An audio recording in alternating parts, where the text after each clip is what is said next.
Do you want to see some of the things that I love having here in our 3D printing business? They might not be needs, but they're definitely wants, and they're things that I really love to be able to make use of. Welcome back to Design and Forge Studios Print to Profit.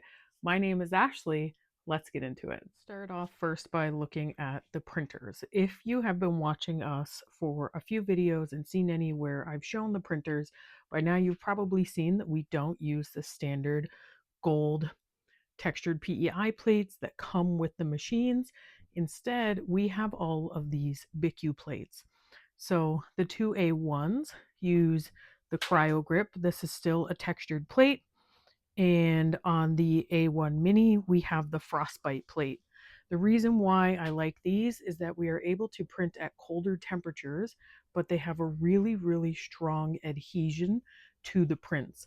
The only time I have had prints falter on these plates is when it's been my own fault, and I either A, haven't ensured the plate was clean, or B, I had the wrong temperature set on them.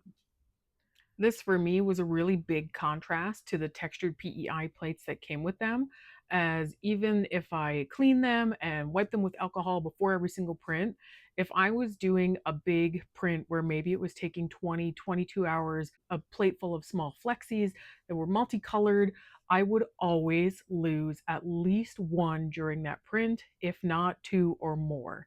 And you know that that's frustrating because that's just wasted machine time, wasted product, and ultimately it's wasting money. So these were a little bit of investment, but that's okay because I've already made my money back on them for sure because I don't have wasted prints anymore. The next thing I want to talk to you about is definitely a want and not a need. Like I said at the beginning of the video, after seeing a couple other people's prints used on these, I just loved the way that they came out and I knew that I needed to get some. And I'm talking about these holographic build plates.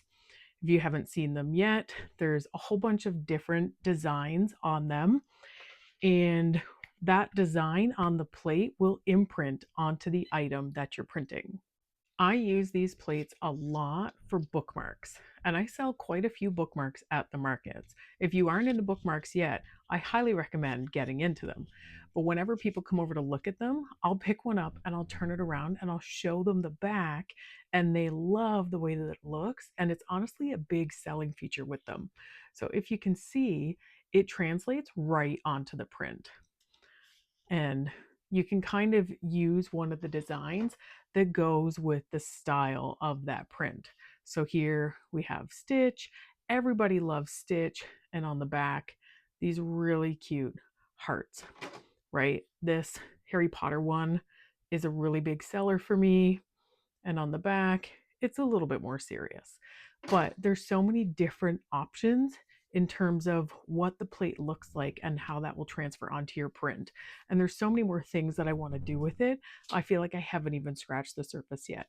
So the holographic plates are, in my opinion, if there's one thing that's a little bit of a stretch and a want for your business and not so much of a need, I would put my money into the holographic plates because they're just going to help to set you that much more apart from any other local competition when people see that on the back of your prints. You can even do it on the front of your prints. Think of printing a custom name sign face down so that when it comes off the plate, it has the hearts on it or the stars or something that shimmers. Again, something that sets your prints apart.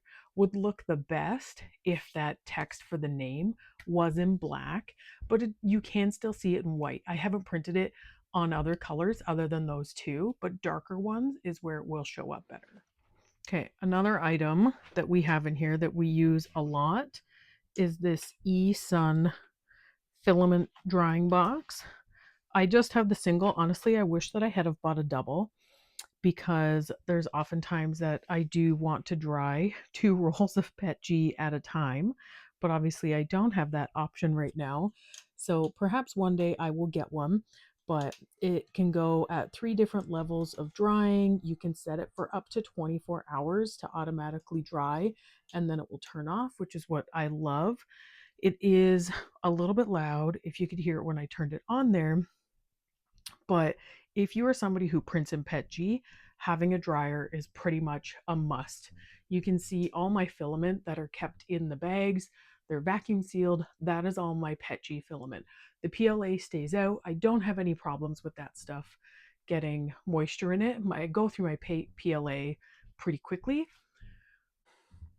My PETG, I don't go through as quick, but I do like to keep it in the vacuum sealed bags to keep any of that moisture out. If you just saw it in the back there when I was showing the filament dryer, you can see that we also have this Govee Life air purifier.